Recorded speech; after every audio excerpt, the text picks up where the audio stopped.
This is a picture of a typical classroom in the United States of America.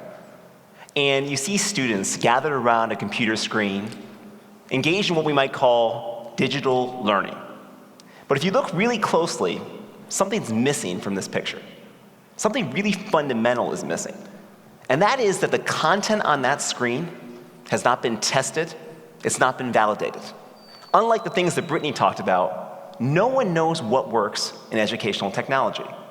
So if you're a dad like me who's downloading iPad apps for their kids, or if you're a teacher preparing her lesson plan, or if you're an economist who's thinking about how our education system impacts the economy, you'll never unlock the true potential of educational technology until you know what works. But here's the problem. There are so many educational technologies out there. And if we don't know what works, we'll be drowned in a deluge of apps and games and digital learning activities, not knowing which one to use when. So how do we solve this puzzle? How do we figure out what works, and how do we let educational technology drive increases in outcomes and reduce costs? So here's where we want to go. The destination at the end of the rainbow is a customized, personalized education. Imagine how much we could do for our K-12 education if every student got the right content at the right time. Imagine how much students would enjoy school if they were looking at content that was relevant to them. Imagine how much they could grow if they got the concepts explained to them in a way that they understood. But this is really hard. This is really, really hard. Because when you think about evaluation of educational technology, it's rapid? No. Does it cost money? Yes. How can you evaluate hundreds of thousands of educational technology apps quickly? Well, Duke challenges us to develop knowledge in the service of society. And so with a colleague here at Northwestern named Ben Jones, we've invented an online platform to test educational technologies. It's called EduStar. And we apply the techniques from leading government agencies and businesses to figure out what works using A/B testing. Our partner is a nationally recognized nonprofit called Power My Learning Connect. They have 40 partner schools and 8 million page views a month. They helped us raise $7 million and do 77 product trials. Let me show you how it works. So we divide students into 3 groups. Much like Google and Amazon do, we do A/B testing to figure out how to optimize the educational content you see. If you look at your iPhone and you look at that Google page right now, that page has been tested hundreds, maybe thousands of times before it even reaches your phone. Why can't we apply the same standard to educational technology? These are the things we're putting in front of our students to help them learn. So when we divide the students into groups, group 1 takes a pre-test. It might be 10 questions. Let's say on a core concept in math, like dividing fractions. Our system quickly calculates which ones they got right and which ones they got wrong. Then group 1 engages with an app. App number 1 is something that the developer thinks will help students learn how to divide fractions. After they take that app, they take a post-test.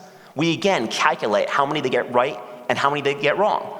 And in seconds, we can tell you whether their scores improved. But that's not where it ends. There's a second group.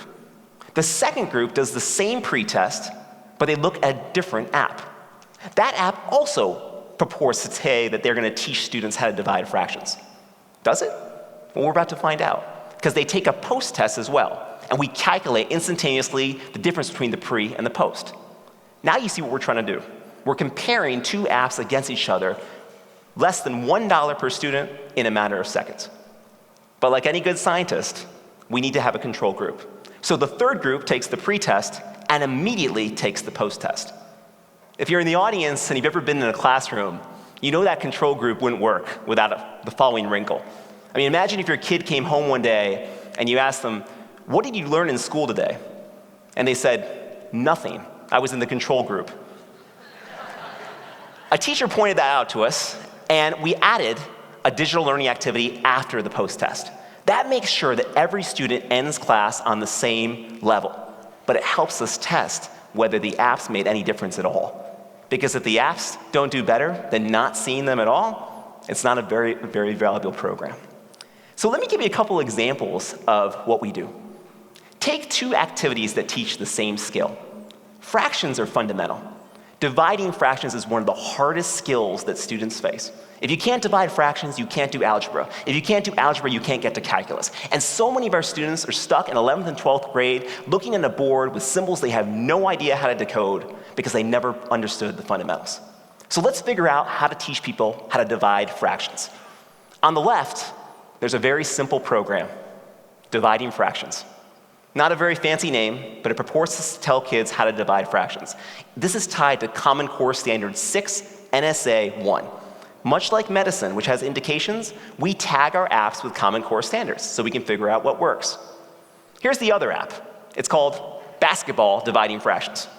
It also teaches people how to divide fractions, but this with the magic of basketball. Coach K would probably like it. The question is, does one app do better than the other? Does basketball help people learn fractions or not? This is what we set out to answer. Let me show you a second example, and then I can tell you about the results. A company called LearnZillion came to us and said, we have 2 versions of the same product, and we want to figure out which one is better. Think about that. Entrepreneurs and inventors all across the world can prototype new products. But in educational technology, it's very difficult to do. LearnZillion has an app, which is just a video. Teaches kids how to divide fractions. A 30-second video with lots of useful information. But they have another version of the same video, and the only thing they added was a tutorial that basically says, what are the common mistakes that students make when they divide fractions? I'm a testament to being reminded of my common mistakes. My wife always reminds me of my common mistakes, and it helps me improve. Now, would it help these kids too? That's the question. So let me show you what happened. Remember dividing fractions, that boring old app? It actually does much better than basketball dividing fractions. In fact, students perform 4.8 percentage points better on the post-test with dividing fractions rather than basketball dividing fractions. And even more so, if you were to peer over that student's shoulder as she was playing basketball, she spends 5 minutes longer on basketball dividing fractions, but she learns 5 percentage points less. So what we might have seen a year ago as engagement, we now know was wasted time. Now, it could be that basketball dividing fractions works really well for some kids and not others. And when you do enough of these trials, you can figure that out too. Let's think about the second set of videos for LearnZillion. Turns out, showing people their common mistakes screws them up. Turns out they're more likely to make those mistakes when they actually engage with the post-test. And so what we have here is a pedagogical puzzle. How do you get people to improve their skills in dividing fractions and avoid those mistakes? Well, it certainly isn't by reminding them of the common mistakes right before they take the test. So what's next for EduStar? As we've done 77 of these and raised millions of dollars, we've realized a couple things. One is, teachers are our MVPs. The control group design that I just described came from a teacher. If we can't put good educational technology in the hands of great teachers, we'll never unlock its potential. And so we need teachers to be on the front line here. It needs to work for them. Second, parents and students benefit from transparency. The ones I talk to want to adopt the best stuff. They don't want to put junk apps in front of their kids. They want to figure out what the best app is. And we need systems like that to do this. Learning scientists and people who study education want to figure out what works in education. And they don't have a lot of places to experiment. They want a platform like this. Finally, inventors and entrepreneurs need incentives to produce high-quality products. They want a place to demonstrate what works to the world. They're asking for a platform like this. So our plan is to scale this big time. We're going to look at school districts in New York, right here in Chicago, LA Unified, and all around the country to try to rapidly increase the number of students who are taking EduStar pilots. And if we can do that, we can unlock the potential of educational technology, we can raise scores, we can lower outcomes, and that'll benefit not just my kid and your kids, but every kid in every typical classroom in the United States of America. Thank you.